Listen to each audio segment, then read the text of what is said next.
So she was a very broken woman when she met Prince Charles, and that was, as we all know, a terribly unhappy marriage. But she then became glamorous. She suddenly discovered her fame because she was very beautiful and very charming. The message was never supposed to leave the palace. Written in guarded language and delivered through private channels, Charles's warning carried consequences Meghan could not ignore. But when fragments suddenly reached the outside world, the palace stopped asking who had seen it and began hunting for who had betrayed the king. At first, only a few sentences appeared. They were incomplete, stripped of context, and released with almost surgical precision. Yet the meaning was impossible to miss. The language spoke of disappointment, broken confidence, and one final boundary that could not be crossed again. There was no full explanation, no signature, no direct accusation.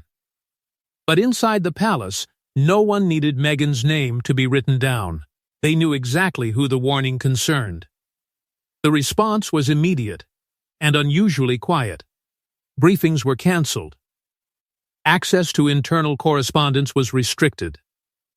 Senior aides were summoned into private conversations, while phones that normally carried endless updates suddenly went silent. The palace issued no public denial because denying the message might confirm it. Instead, officials focused on a more dangerous question: who had taken the king's private words and selected the most damaging parts for release? The warning appeared to refer to an action Meghan had allegedly been told never to repeat. It was not simply about speaking publicly. The accusation was more complicated than that. Charles believed private royal information had once again traveled beyond an agreed circle, reaching people who had no place inside a family negotiation. If true, it meant trust had not merely weakened. It had been tested, rebuilt, and then quietly broken. Harry was caught between two storms. On one side stood Meghan, facing another wave of suspicion before she had even been allowed to explain herself. On the other stood his father, whose warning sounded severe because it may have been based on evidence Harry had not yet seen. Defending Meghan meant challenging Charles. Questioning her meant risking the marriage he had already sacrificed so much to protect. For Meghan, the timing felt deliberate. She began asking whether the leak was an accident, a palace tactic, or an attempt to damage her credibility before her version could emerge. Someone close to the negotiations clearly understood which phrases would provoke the strongest public reaction. This was not a careless disclosure. It felt chosen. Then came the discovery that changed the crisis completely. The leaked lines were only fragments of a much longer communication, one containing a condition Meghan had allegedly promised never to break. To understand why Charles's words carried such force, the story must return to the private agreement that once gave Meghan and Harry a final path back toward royal trust. Long before the warning leaked, a quiet arrangement had been negotiated away from cameras, announcements, and royal ceremony. It offered Harry protection, Meghan breathing room, and Charles one fragile assurance. But hidden inside that agreement was a restriction Meghan reportedly considered deeply unfair and dangerously personal. The arrangement had emerged after months of public tension, private anger, and conversations that repeatedly collapsed before trust could be restored. Charles, Harry, and a small circle of carefully chosen intermediaries had allegedly created an unwritten understanding. It was not forgiveness. It was not reconciliation. It was a temporary ceasefire, built to stop personal family matters from becoming the next headline, interview, documentary claim, or carefully placed revelation. Its central condition was simple but severe. Any conversation involving Charles, the succession, financial support, inheritance expectations, security, or the children had to remain completely private. Nothing could be repeated, recorded, summarized, or passed indirectly to advisors, friends, producers, or journalists. Charles believed this rule protected everyone. It shielded the monarchy from another public collapse, but it also protected Harry and Meghan from becoming trapped in an endless cycle of accusation and response. Meghan reportedly saw something very different. To her, the arrangement demanded silence from one side, while palace officials remained free to influence public opinion through unnamed sources. She was expected to say nothing, even when damaging stories appeared around her. The restriction felt less like privacy and more like control. Harry understood her anger, yet he urged her to accept the terms. He believed this was the only path back to his father. Without it, private communication would remain frozen, and the distance between Charles and his grandchildren could become permanent. Gradually, the agreement appeared to work. Calls resumed. Messages lost some of their hostility. A confidential discussion even began around security, family access, future financial expectations, and what role Charles might have in the lives of Harry's children. But Meghan feared that emotional access was being tied to obedience. Every conversation seemed to carry an invisible test: remain silent, or risk losing everything again. One senior aide warned Charles that trust was returning too quickly. The aide feared Meghan might eventually use private details to defend herself against future attacks. Charles dismissed the concern because Harry had given his personal word. Nothing discussed, he promised, would leave the family circle. But the eventual breach would not arrive through a dramatic interview or a direct public accusation. It would appear through familiar language, repeated somewhere no palace official had expected to find it. For a brief moment, the fragile peace appeared to hold, but one carefully phrased public statement soon convinced palace officials that someone had crossed the line. At first, the statement seemed harmless, polished, emotional, and vague enough to escape scrutiny. Then a senior aide recognized a phrase that had been spoken only once, during a private conversation with Charles. Within hours, every reassuring word in the secret agreement began to look like part of a calculated deception. The comment had surfaced far from any obvious royal confrontation. It appeared during a private industry discussion connected to Meghan's future projects, where the language centered on broken families, controlled access, and the damage caused when powerful institutions allowed conflict to reach the next generation. Nothing directly named Charles. Nothing mentioned the secret agreement. To most listeners, it sounded like a broad reflection on family pain. Inside the palace, however, one phrase caused immediate alarm. Charles had allegedly used almost identical words during his confidential exchange with Harry. He had spoken of his fear that the family's fractures would not end with them, that bitterness, distance, and public hostility would eventually become an inheritance passed down to the children. It had not been a prepared statement or a royal talking point. It had come from a rare moment of vulnerability. Now that private fear appeared to have been transformed into a polished public message. Senior aides began comparing notes, timelines, internal summaries, and every available account of the outside conversation. At first, they searched for innocent explanations. Perhaps the similarity was accidental. Perhaps Meghan had heard comparable language elsewhere. Harry immediately insisted that she had. He argued that concerns about family division were universal and that one familiar phrase proved nothing. Then another detail emerged. A member of Meghan's professional circle had reportedly referred to a deeply personal royal concern only days after Charles and Harry spoke. The timing was difficult to dismiss. The wording was even harder to explain. Meghan rejected the accusation forming around her. She had not quoted Charles, named him, or revealed the exact conversation. From her perspective, privacy protected another person's words, not her right to discuss her own emotional experience. But Charles saw the boundary differently. To him, protecting a private conversation meant protecting its meaning as well as its exact language. That distinction became the center of the crisis. Palace advisors concluded that someone had taken Charles's private emotions and converted them into a public narrative while carefully removing his name.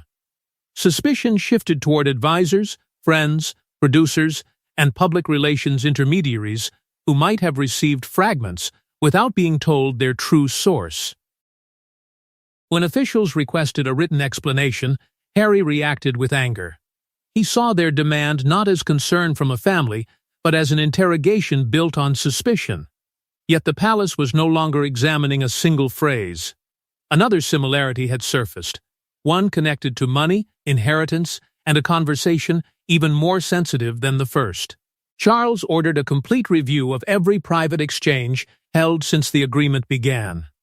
What the review uncovered went far beyond a repeated phrase, leading Charles to a private financial discussion that had never been meant to reach Meghan's wider circle. Buried inside the palace review was a detail far more dangerous than a repeated sentence. A private discussion about inheritance, titles, and the grandchildren had apparently traveled beyond the family.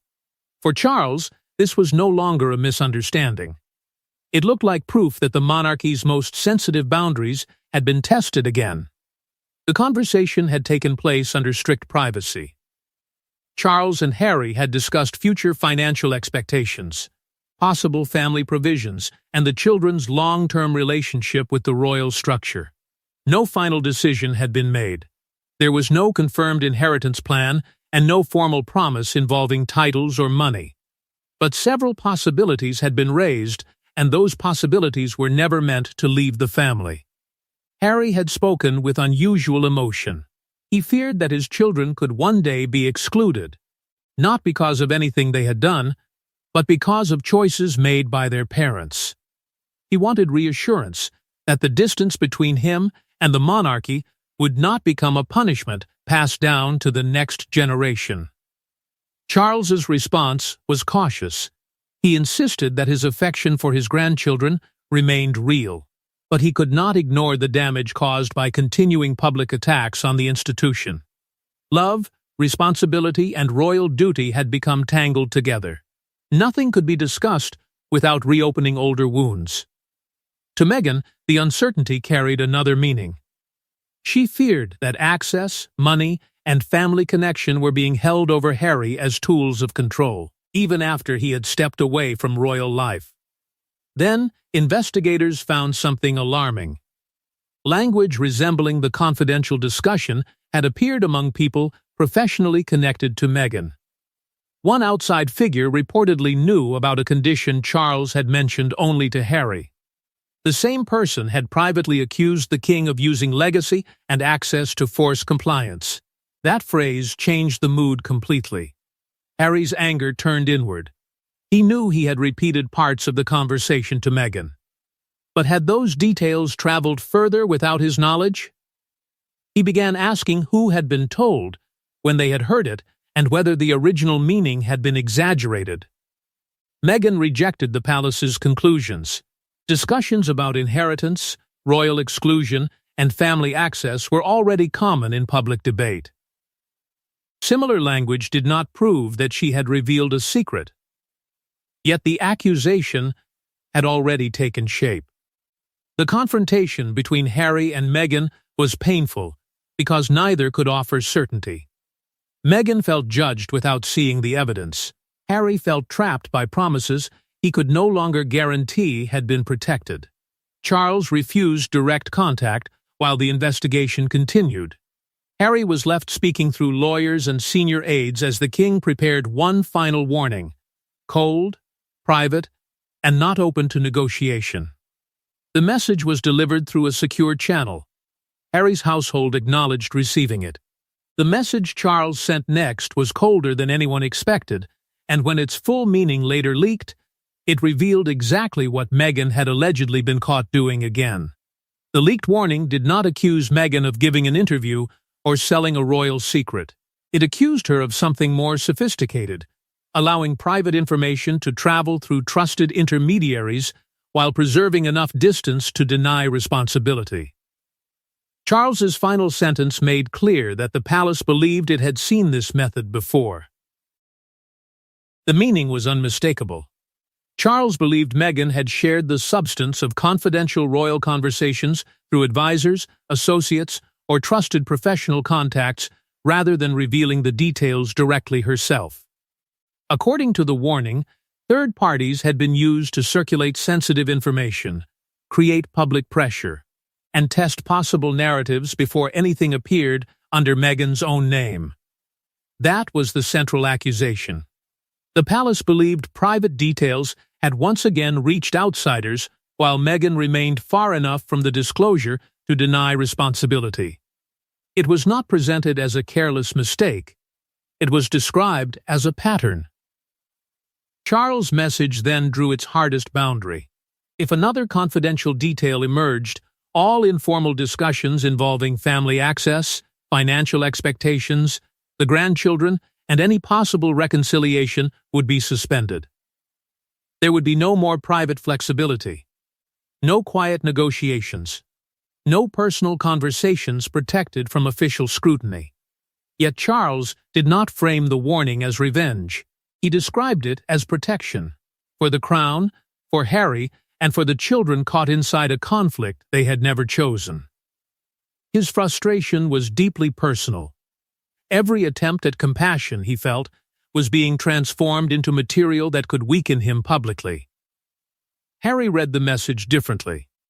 To him, it was an attack on Meghan's character disguised as royal caution. He rejected the assumption that every leak, every familiar phrase, and every uncomfortable story must have originated from her circle. Meghan's response moved between outrage, fear, and betrayal. The accusation seemed impossible to disprove. How could she prove that she had not authorized conversations she may never have known were happening? She demanded names, dates, and evidence. The palace refused, claiming that revealing those details would expose the source who had discovered the breach. Then came the sentence that changed everything. Trust could not survive communication through shadows. Meghan immediately understood its power. The phrase made her sound calculating without naming her directly. It suggested manipulation while leaving the palace protected from a formal accusation. Harry confronted Charles and asked whether the warning was truly about confidentiality or whether the real aim was to silence Meghan permanently. Charles answered by reminding him of the earlier agreement and the personal guarantee Harry had given. Suddenly, the dispute was no longer only about Meghan. It was a test of Harry's word. In private, that realization unsettled him. He could defend his wife's intentions, but he could not account for every conversation she may have had with advisors. Then, another possibility emerged. What if the warning itself had been leaked from inside the palace to isolate Meghan before she could respond? Silence would make her appear guilty. A public defense could trigger Charles's threatened punishment. Caught between silence and retaliation, Meghan prepared a response, but Harry's growing doubts threatened to fracture their united front before the palace even heard it. For years, Harry had defended Meghan against the palace without hesitation. This time, however, one question stopped him cold. Could he swear that no private detail had passed through her advisors? His silence did not prove betrayal, but to Meghan, it revealed something almost as painful. Harry was beginning to doubt her. Meghan wanted an immediate public response. She urged Harry to reject the warning as a calculated palace smear and make it clear that Charles had accused her without producing proof. But Harry hesitated. Any statement strong enough to defend her might also confirm the existence of the confidential agreement, exposing the private negotiations they had worked so hard to protect. That hesitation opened a deeper wound. Harry knew he had repeated sensitive conversations to Meghan, including parts of the discussion about inheritance, family access, and the children, yet he had never fully explained how strictly Charles believed those details should be contained. Meghan was furious. From her perspective, Harry had placed her inside an agreement she had never properly negotiated, then allowed the palace to accuse her of breaking rules that had never been equally defined. Harry defended his father on one narrow point. Charles had spoken privately.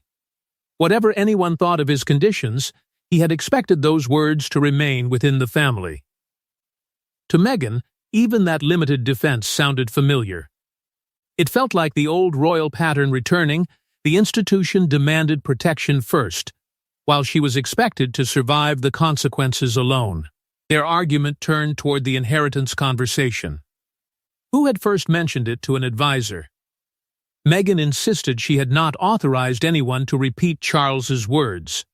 Then, Harry remembered something that changed the direction of the accusation. During an informal professional meeting, he had referred to part of the discussion himself.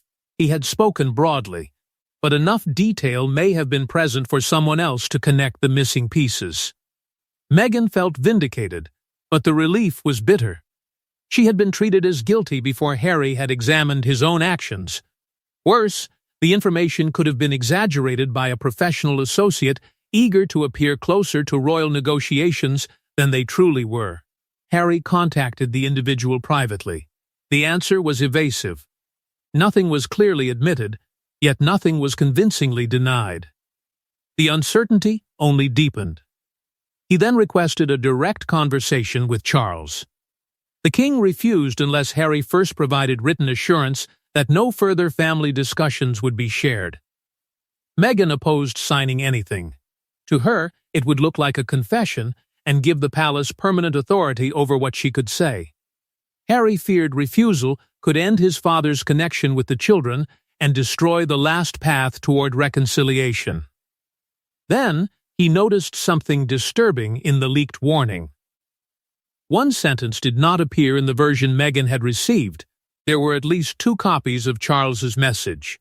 The existence of a second version changed everything. Because it suggested the leak was not merely exposing Meghan, it may have been carefully engineered from inside the palace. The version leaked to the press contained a sentence missing from the message delivered to Harry and Meghan.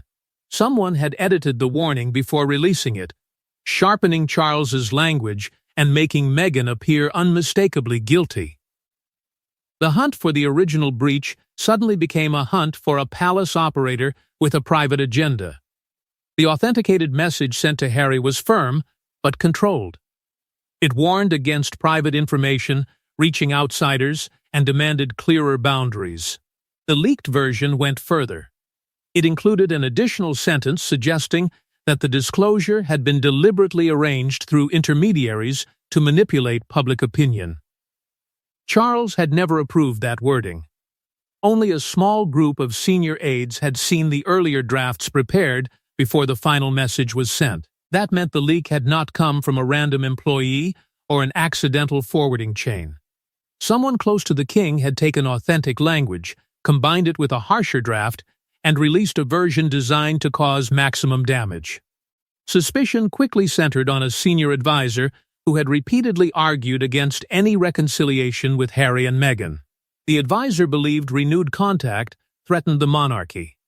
Charles's emotional attachment to his son, they feared, might eventually lead to concessions involving security, family access, financial support, or the children's royal status.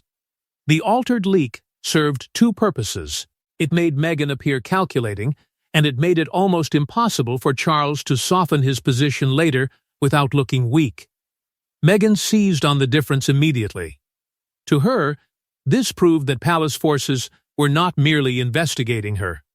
They were constructing a public case against her.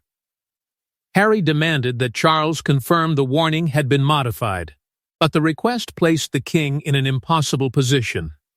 Publicly admitting the alteration would expose division inside his own household. Remaining silent would allow the cruelest version to define his intentions.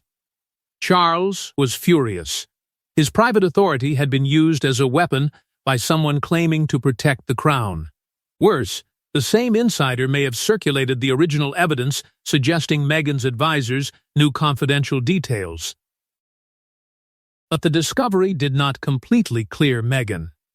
The palace warning may have been manipulated, while private family information could still have escaped her wider circle. 2 betrayals appeared to be operating at once, one beyond Meghan's control, and another from inside Charles's own household. Harry was forced to confront a bitter truth. Both sides may have relied on selective leaks while insisting they were defending themselves. Without public explanation, Charles removed one advisor from sensitive communications. Then he proposed a final private meeting under strict conditions. Meghan and Harry now had to decide whether entering that room offered a path toward peace or another carefully controlled trap. With one palace operator quietly pushed aside and trust broken on every side, the final confrontation would determine whether the family could rebuild or whether the warning had already caused permanent damage. The final meeting was designed to restore order, but no one entered it seeking the same outcome. Charles wanted silence, Harry wanted fairness, and Meghan wanted public acknowledgement that the warning had been altered. Behind every demand stood a deeper question. Was this still a family dispute, or had the monarchy made reconciliation impossible? The discussion took place under strict control, with every word treated as potentially dangerous. Charles began with a clear demand. There would be no more indirect briefings, coded public responses, or private conversations repeated to advisors, friends, or professional associates. If the family was to speak again, those discussions had to remain inside the family. Meghan refused to accept the demand without accountability from the palace. She insisted that Charles acknowledge the leaked warning had been changed and used to make her appear guilty before the evidence had been properly examined. To her, silence would protect the people who had weaponized the king's authority while leaving her name permanently damaged. Harry pushed both sides toward an uncomfortable admission. Information may have traveled through Meghan's wider circle, but someone inside the palace had deliberately sharpened the warning and released it. Neither side could claim complete innocence. Charles finally admitted that a member of his household had acted without approval. Yet he refused to identify the person publicly. Exposing the betrayal, he argued, would create another scandal and weaken the crown when the monarchy was already under pressure. Meghan's frustration hardened. The palace demanded private accountability from her while protecting its own officials behind institutional silence. Harry then confronted his father over the deeper cost of that system.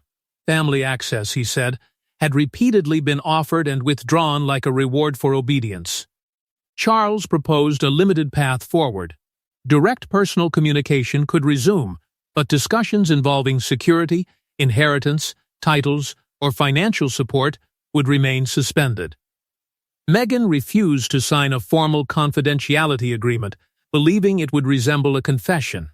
She did, however, agree that deeply personal conversations should not be passed through advisors.